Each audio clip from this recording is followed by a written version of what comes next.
What's up, y'all? It's Tony. Just want to tell you guys a little bit about FundingTribe and tell you about my heart, tell you about my passion to get minorities to the mission field. But before I get started about FundingTribe, man, you just gotta understand who I am. Inner city kid, came to know the Lord on a college campus through a ministry called Campus Outreach. Pursued an accounting degree, and upon graduation, I already had an accounting gig. And these Campus Outreach directors came and said, "Hey, Tony, man, we would love for you to come on staff with this organization." And I'm like, bet, I'm excited. Like, I want to make disciples.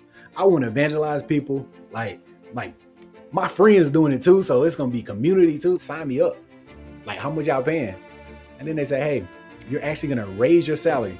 I'm like, raise my salary? What is this, a commission-based job? What are you talking about? And I remember them saying that, and I think I spit out water. Like, I'm saying, literally maybe one of the worst job interviews in the history of job interviews. But man, I prayed, I fasted, I got a lot of wise counsel, and man, God really did just make it clear to me this was my next step for loving Him and making Him known. So I said yes to coming on staff with Campus Outreach, and that was 15 years ago. But over that time, man, I coached a lot of people that had fears of getting fully funded. I was like, if God can raise my funds, like, He definitely can raise your funds. Over time, I said, man, I want to make it official. And I want to make it like a part of my life calling to help missionaries get to the mission field. And that's where FundingTribe came in. But this is not just about minorities. And this is about Jesus. This is about Jesus' command. This is about the Great Commission. Go, therefore, make disciples of all the nations. That's what we're talking about. Like, this is what drives me. This is what should drive you. This is what drives Christians. This was literally the last thing He told the disciple before He sent into heaven. Go make disciples, y'all, like, to the world. And that's the heartbeat of this presentation. But let me give you a little glimpse of what does the world look like right now. So we're talking about there's 8 billion people in the world. How many of them you think are Christian? How many of them you think profess faith in Christ? Like, seriously, answer the question in your mind, like in the chat, like whatever you want to do. We're talking about only 2 billion. And I know you think, oh, that's a lot of people, 2 billion. But we're talking about 6 billion people that don't profess Jesus Christ as Lord. We're talking about 3 billion of them that they never heard about Him. They're the unreached people. Like, therefore, go make disciples of all the nations. Man, we got a lot of work to do. Man, our Heavenly Father gave us a mission, and we got a lot of work to do. But then you're thinking, hey, Tony, you talking about 8 billion people. You talking about all the world. I ain't even traveled outside the United States, and you got me thinking about Papua New Guinea. No, let me bring it home for you. There's a decline of Christianity in the United States. We're talking about in our neighborhood, decline. In 1971, 90% of people in the United States said they were Christian. However, in 2021, 63% say they're Christians. There's a steep decline of Christianity in the United States. And the projected is that by 2070, it'll be less than 50%. So really think about this. Like in another 30 years, man, every other person you meet identify themselves as Christian. That is crazy to really think about. What Jesus said 2,000 years ago, therefore, the harvest is plentiful, but the laborers are few. Like, therefore, pray to the Lord of the harvest to raise up laborers. Like that, He said this 2,000 years ago, that we need more people. It's just so many lost souls out there. There's so many people who need help. There's so much work to be done. We need more people. It's just as true today. But I got some good news, y'all. What's that good news? Because I know I might be like, dang, Tony, man, you just got us here to tell us all the bad things. No, I got good news. You ready? Man, we got a lot of young minorities, a lot of young African Americans that's saying, hey, I'm willing to go into ministry. I'm willing to say yes to answer the call to the Great Commission. 61% young African American Christians say, hey, I'll go. All right, that's crazy. United States has been a powerhouse of sending missionaries. We're still number 1 in the world. United States primary people group of sending was white people. And even today, it's mostly white women, to be honest. But man, we got an amazing opportunity of a new crop of people that's saying, hey, send me, I'll go.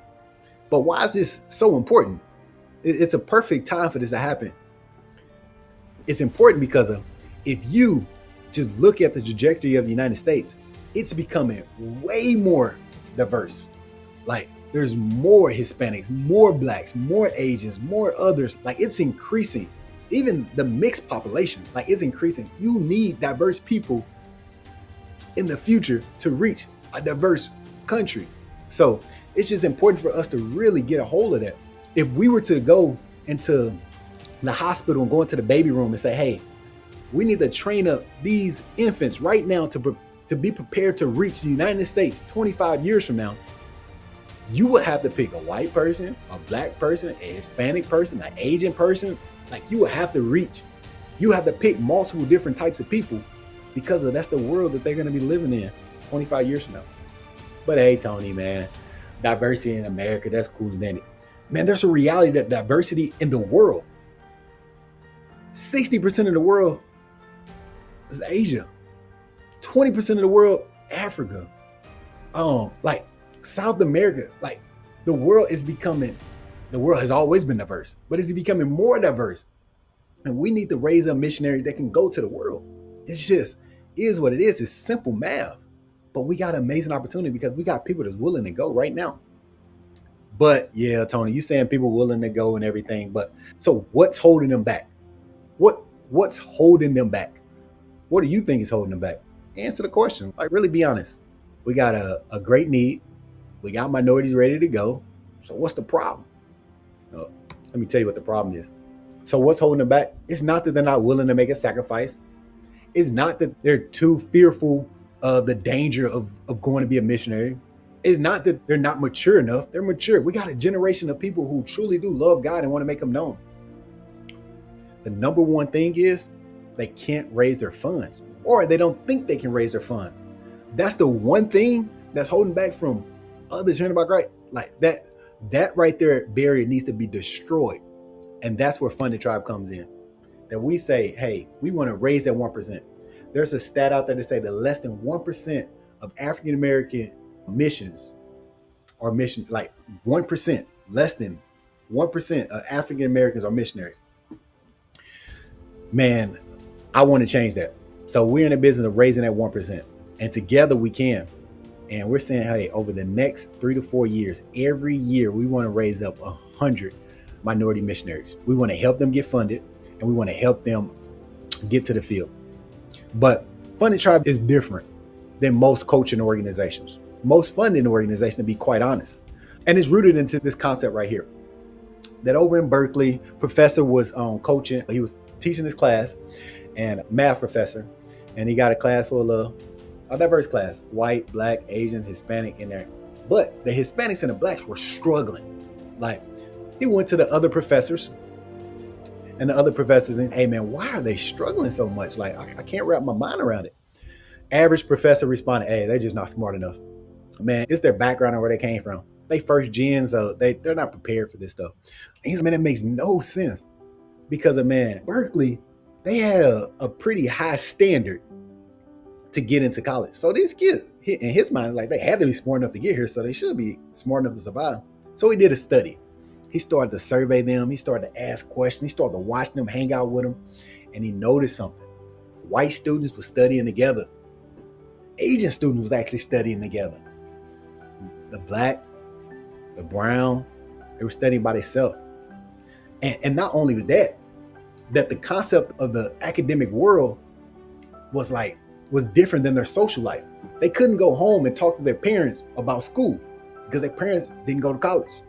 The friends back home in their neighborhood, they couldn't really talk to them about school because they wasn't going to college. So they had a social life, then they had an academic life when they went to college. And then when they studied, they were by themselves. FundingTribe, man, we understand that, man, we weren't meant to be alone. That we take this fundraising journey together, and we bring cohorts of minorities together. And so let's just go back to the professor.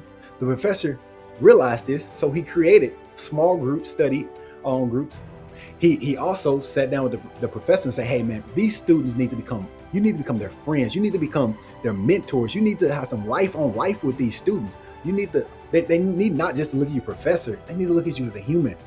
And some crazy things happened. The success rate skyrocketed. Not only did the students start passing classes and doing good on tests, they started changing their majors. They started picking math as their major because they fell in love with it. And that's what FundingTribe offers. We offer a community for minorities to go through this support raising journey together so that they can be successful and get to the mission field. So how do we do this? It's simple. We coach. I think we got some of the best coaches. We got minority coaches who raise their funds or currently raise their funds. All of them raise their fund, to be quite honest, that were missionaries or ministers. And dude, they understand the path that all of these minorities are going on. They understand the struggle and they can give life, personal experiences. And dude, I think we got some of the best structures set up in place. We got systems, we have methods that they're solid. Next, man, we want to be a foundation. We want to fund missionaries. And we do this multiple different ways, from providing grants, providing monthly support, providing scholarships. Like, we do it in multiple ways, but we want to say, hey, when somebody decide that they want to become a missionary, that to say that they can't raise funds is an excuse, because a FundingTribe exists to help you raise funds. That's what we're about. Our training is amazing. Our training is not just, we train people to get to fully funded. We train people to become ministers. Yeah, you'll get fully funded in the process, but you're going to be prepared for the mission field. When we're walking people through the word, we're praying with them. We got them fasting. Like, we're trying to prepare them to be agents of change when they get fully funded. What good if you get fully funded and you're not a good minister? We're not just training the support account, and we're training the heart and the soul of the people that God has entrusted us with.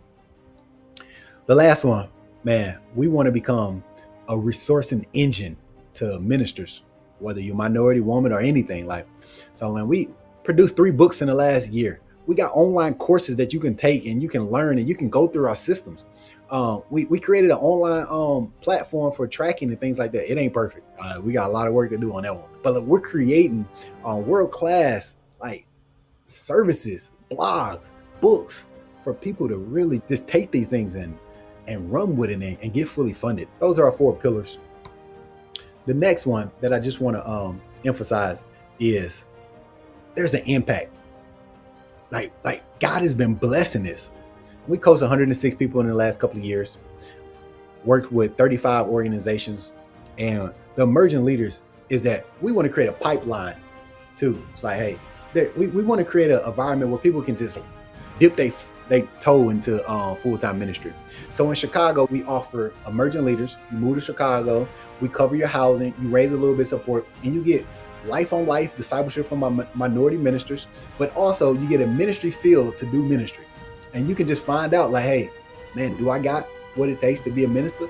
Can God raise my support? And worst case scenario, I get discipled by people that are years ahead of me.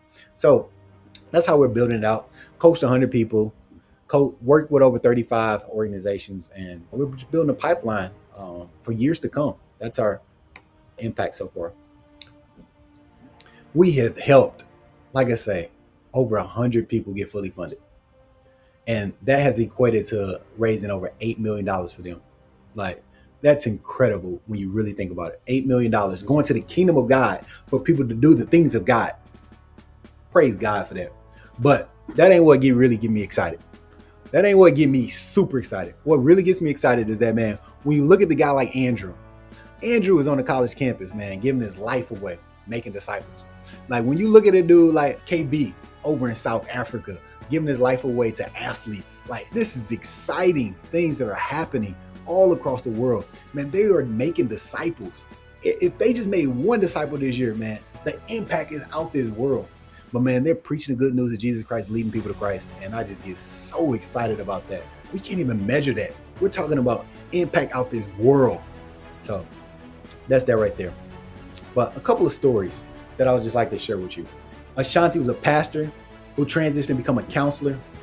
And what I love about this is that, man, mental health in the United States is out this world right now. We need counselors. We need Christian counselors that can help people navigate these things. And Ashanti started his organization, started his firm, and is a Black man coaching people. I know as a Black man how hard it is to find a Black counselor. Like, I'm being 100. Boy, that's hard right there. He's taking his pastoral giftings, becoming a counselor. We helped him get fully funded, and he's changing the game. Years now, I really think he'd be one of the best counselors in the world, helping people who need it. I mean, he's been through what they've been through, helping them navigate the issues. It's unique. Tony Denman couldn't be a counselor. I need a counselor, but couldn't be a counselor. You know what I'm saying? Like, I get to help him live out his natural gifting and change the world. Jonathan Salinas helped him raise support while he was becoming a full-time minister on a college campus. Fast forward, the guy's a pastor now. The beauty of the support raising thing, if we invest in people early on in the support raising journey, and they get in the ministry field and give their life away, these people become the most equipped people to become pastors if you really think about it. They understood how to raise funds. They understand how to do ministry. It sets them up to be the future pastors to the world. And the more minority pastors we raise up, the better it will be 25 years from now for the diverse world that we will live in. Sadu, he works with the ministry over in Nigeria. The beauty of how we do coaching, you can be anywhere in the world. We just live in a digital age now. He is killing the game in Nigeria. One of the navigators are Game Changer Ministry. I met him at a conference and he was like, hey man, I need some help coaching. He meets with us weekly, one-on-one, and then he meets with us on a group call. And we're helping people in different parts of the world get fully funded. This guy is unique. This guy he's a disciple maker. We get to be a part of that. Will I go to Nigeria? Hopefully, but I ain't never been there yet. But we're helping somebody in that part of the world make disciples. All right, we have awarded 142,000 in grants. And these grants, like I say, it comes in the form of monthly support. We get excited to support minorities going overseas. So there's people on this list right here. They're in Mexico, they're in Zambia, they're in South Africa, they're in Iraq, Uganda, and like I said, Nigeria earlier. Man, we're reaching the world through supporting missionaries. But then we provide grants for people with the housing, that when you move into places like Chicago, if you can cover somebody's housing, 50% of their support, they don't even have to raise. So that's one area we do.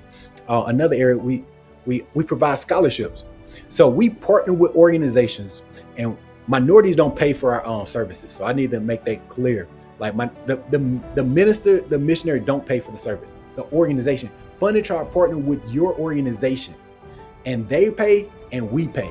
So we offer scholarships for them, and then the organization pay for them, and we partner with the organization and say, hey, if we don't get them fully funded, money back, or we coach them until they're done. That's how we go about it. We're even making partnerships with the Betsy Stock Foundation right now, that they will send us people, but they will raise funds for this minority to actually be paid to raise support. So one of the things that people miss out, that you hire a minority, they got to work 40 hours at Chick-fil-A, and then they got to support raise whatever extra strength they got left over. So we concluded, hey, it might be faster just to pay them minimum wage to raise support. They get done way faster. We're coming up with strategic ways to get people to the mission field. So, like I said, 100 missionaries is our goal. 2024, 2025, 2026.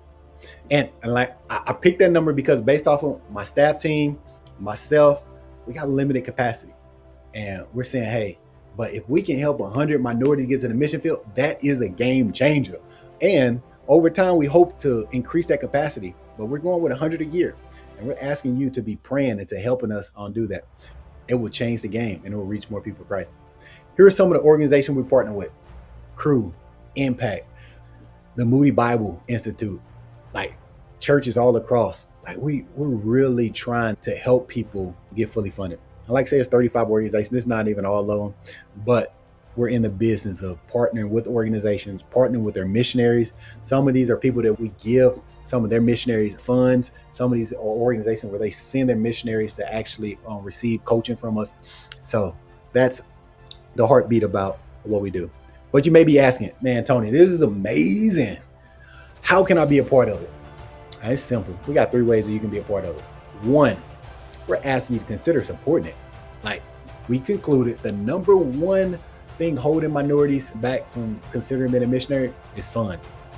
Man, give to us, help us like raise the funds so that we can give money, so that we can hire coaches, so that we can increase our resources, so that we can create a vehicle that delivers missionaries to the mission field. Give monthly. That's what we're asking. And then engage. The reason that we set the goal at 100 a year is because of limited capacity. I'm a full-time minister and we got a staff team and we're growing every month, and we just need help. Volunteer or come work for us. We need help on social media. We need help on writing grants. We need help, just some assistance. You want to coach? You got coaching experience? Come coach with us. So whether it's volunteering or if you that good, maybe we can find some money to hire you. I don't know, but I'm saying like, man, we need some people that's engaged and help move this movement forward. And the last one, and this is simple. Everybody can do this. And I'm asking everybody to do this. I'm asking you to be an advocate. I'm asking you to spread the word. When you see us post on Instagram, retweet it. If you read our newsletter and you think it's good, forward it to some friends. If you sit down with an organization that's struggling with minorities, tell them about us. Just spread the word so we can reach more people. We can't coach people unless they come to us. So send people. We can't fund them unless we have resources. So give to us. Like, just get in the game and help. But more than likely, if you're even watching this, first, I just want to say thank you. Like, thank you from the bottom of my heart that you even took the time to even hear me just talk about my passion and my calling.